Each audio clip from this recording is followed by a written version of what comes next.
Welcome, everyone, to your first and my first official episode of our Mindset Matters podcast, where we explore the often overlooked world of mental health in athletics, as well as the downfalls and triumphs of being an athlete. I am your host, Victoria Vergos, a former Team Canada gymnast and a current Team Canada amateur boxer, and I've always been connected to sports and have been passionate about what I do, and thought, why not share a bit of what I've learned so far as well as my experiences with you guys? So, I recognize you're here as most likely an athlete, and you may be looking for some tips or guidance on either your performance, your diet, your nerves, confidence, and most importantly, your mindset/mentality. And my goal for this podcast is to reach anybody who feels like they maybe don't have or feel comfortable or feel nervous to approach their circle and team regarding any of the topics we're going to talk about, and to just have someone to relate to, because let's face it, whether you're a high level athlete or not, doing a sport, competing in a sport, and going through everything that comes with it, the emotions, the bad days, mental blocks, whatever it is, it's isolating and it's lonely. That being said, today we have our first official episode and topic, which is competing through challenges and how to perform when barriers come your way. When I say challenges, there isn't a classified group or certain list of problems that can come your way, and it can be anything like you're sick or you're injured, you didn't sleep well, or even something like you had an argument with your family or your friend right before you're about to go compete and play. So the list is really never ending, and there's no scale for how much this can affect you and your performance. When it comes to these challenges, something I notice with myself and of course other athletes is we try to hide whatever may be happening, and we most of the time refuse to admit if something isn't right, and we keep it all to ourselves out of fear that we won't be able to go forward in whatever it may be, like a provincial tournament, a qualifying tournament, the finals. And to be real, it's like all of these challenges and barriers happen at the very worst times. And what I mean by that is, well, I have some stories I can share after, but something can come your way. For example, you rolled an ankle a few days before the most significant tournament of the year that will dictate whether you can go to an international tournament. And now walking hurts your foot and you're actually supposed to run. So what I'm saying is we typically don't want to tell, say, our parents, our teammates, and especially not our coaches, because we know that they're most likely going to advise us against competing or playing and probably send us to a doctor or therapist, which is the last thing we want. And not to mention, it's not only intimidating but also stressful. So going forward in this episode, I'm actually going to break it down into four main components on getting through these challenges, further preventing whatever comes your way, and how to essentially work through it the best that you can. So the first point I'm about to mention, I hope it doesn't sound inconsiderate or anything, but essentially is, how tolerable is it? And with this comes being very honest with yourself and doing some soul searching on whether you can ask yourself, can you push through it without prolonging the issue, or is it just a minor setback that you can work through? You know, something that happened to me at the provincial tournament back in October was I had a really bad cough, which I can be almost certain that it was bronchitis, and this lasted for almost a whole month, and I thought by the time I was about to compete that I would feel better, and I actually didn't at all. I felt way worse, and this wasn't something I could hide. My face was pale, I looked tired, I looked weak, but despite that, I was telling everyone that I felt okay and I felt like I was getting better. I had been advised by my coach a couple times to maybe back out and not compete, but I also knew in the back of my mind, if I missed this, that I would miss all the opportunities that I had gotten this year.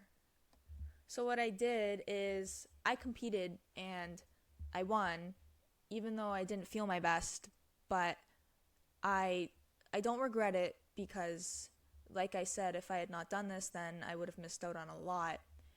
And there was certain things I was able to do before to take care of myself, which will be mentioned in my next point.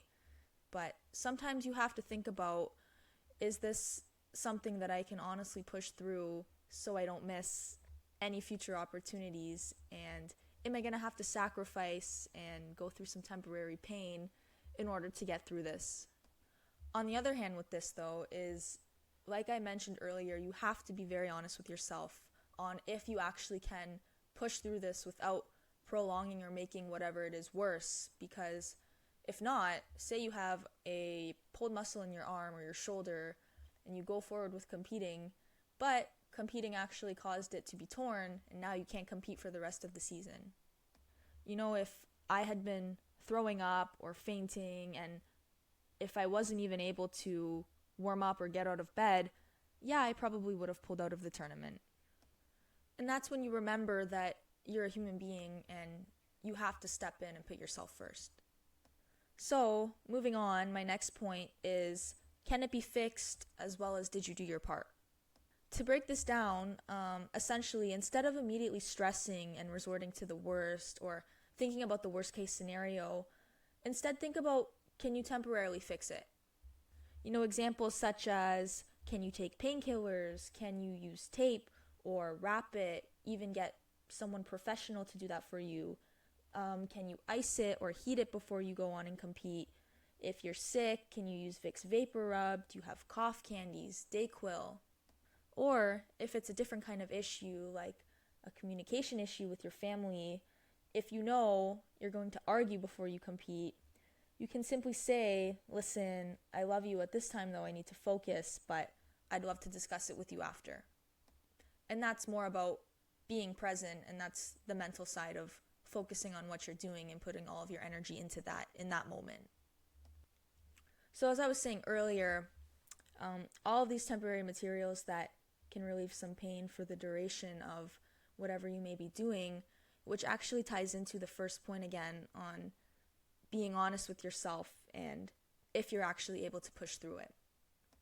Another quick story I have is actually before a major tournament, I had an allergic reaction in my eye, which looked really bad, and there was, believe me when I tell you, there was no way of hiding that. It was evident to anyone who looked at me. But the thing is, it wasn't contagious, it wasn't infectious, it was allergies in my eyes, and I still get them sometimes.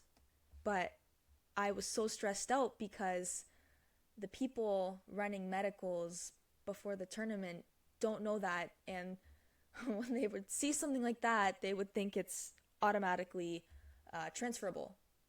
So immediately when I got this, we went to the walk-in clinic, we got drops, not to mention my eye looked like it was the size of a golf ball. But I did my part and of course prayed for the best, and I was lucky that I passed the medical because at that point it didn't look so bad, so I was able to compete. But leading up to that moment was so much anxiety and so much stress that I wasn't going to be able to do this tournament that I've been waiting an entire year for. You know, this affected me mentally a lot because instead of focusing on what I had to do and my game plans and my matches, I was more worried about if I was actually going to be able to compete and what people were going to say about my eye. And this actually brings me into my next point of this topic is, did you do your part before and after? So like mentioned just now with my eye, did you get it looked at or diagnosed, or following the event, did you go get it looked at or treated? If you're injured, did you follow the recommended restrictions or protocols from your doctor or therapist? Something that's so important too is, are you prioritizing recovery, stretching, a rich energy diet, carbohydrates, your sleep, and everything that's required with being an athlete? Your body is already a temple, and you have to do the best that you can of taking care of it with whatever issues you have, and just in general, as well as being an athlete though, and having these intense competitions and competing and practices that affect you physically and mentally, you have to go above and beyond with taking care of yourself. And yes, this involves sacrifices like going to bed early, missing out on temporary fun to go to practices, cutting out certain foods or switching to a certain diet, taking ice baths, taking hot baths, and just putting yourself first. So looking after yourself and taking care of yourself is vital. Next, which is something that will help you, is what will you do to prevent the current situation in the future? How can you and will you avoid that barrier that took place previously or something that really affected you? For example, after my whole eye dilemma, I got drops that I use every day now, as well as a spare bottle to use if I ever feel like the allergies are coming on again and when I need to take it as soon as possible. Or another possibility is if you find yourself arguing with your loved ones a lot of the time before you compete because of your high emotions and high stress levels, do you maybe need to turn your phone off or isolate before you get started?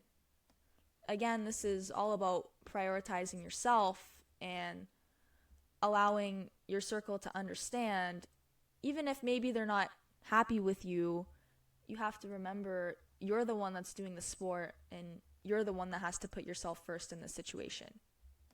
Or going forward, will you take some recommended time off or treat it? Will you take vitamins? How are you going to prevent getting sick? Are you going to wash your hands more? I use these, it's called Emergen-C. It's these packages that I put in my water that prevent colds and prevent the severity of colds.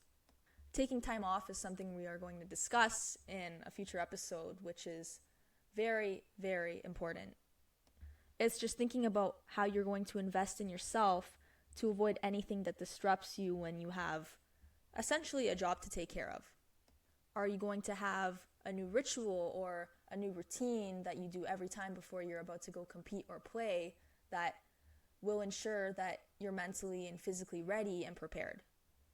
When there's any problem, it's up to you to look for the solution and look for how you can prevent it. And I'm not saying don't get any help or guidance, because with half of the things I've been through, I've needed a lot of help, and I've needed my parents and I've needed close people to help me get through it. But it is up to you to take that initial step on how to take care of it and how to take care of yourself. So, moving into our last point is very simple, and it's being honest. And I know I said already a couple times in this episode, being honest and soul searching, but it's true, honesty on how you physically and mentally feel, even if it's uncomfortable. And I can be the first one to tell you that I have a hard time speaking up when I'm not doing so well, mentally or physically, and I tend to keep it all to myself. But this is why having a good support circle that wants to help you and genuinely see you do your best is so important. And feeling like you can really trust them and trust their advice, because the right ones will always have a solution and bring you back to your best. It's having the people that care about you and are going to problem solve fast and think quick in order to get you to do the things you want to do, which is, of course, compete and feel better. And something you really have to remember is you are a human and you're not a machine. And whatever you're doing, just make sure you're not risking your health or your relationships and your well-being, especially because at the end of the day, it's just a sport and it's not here forever unless you really want it to be. But the things I mentioned are, and it's what people can't take away from you. A quick example is, and I don't want to sound harsh, but you can have your best friend or you can have your family for life, or, you can break your foot and you didn't want to tell anyone, so you kept playing and competing and practicing, and it led into a long-term injury, and now your sport's done for life. And I hope that wasn't too bad of an example. You get the point. That's just me being straight up, because if it's something you feel that you really can't do and you know in the back of your mind that it's not a good idea, listen to yourself, because no one but you can tell you how you really feel, and you're really not going to lie to yourself. You're going to know truthfully what's a good idea and what's a bad idea when it comes to you and your body and your well-being. So for a quick summary is, firstly, how tolerable is it? can you or can you not go forward with it without prolonging it? Can it be fixed / did you do your part? Also, how and what are you going to do to prevent this in the future? And lastly is just being honest with yourself. So that being today's episode, one thing I want you to quickly ask yourself and take away is, if you have a loved one or a close friend that is asking you for advice regarding anything mentioned today, how will you respond to them, you caring about them, and tie that into how you would advise yourself. Remember, whether you're a professional athlete, a novice, or someone simply passionate about sports, your mental well-being and of course physical well-being matters. And as you continue your journey, keep in mind that your mindset is a powerful tool, so take care of it and use it wisely. I'll catch you guys in the next episode. You can find me on Instagram at Victoria Virgos, but for now, take care of yourself and love yourself.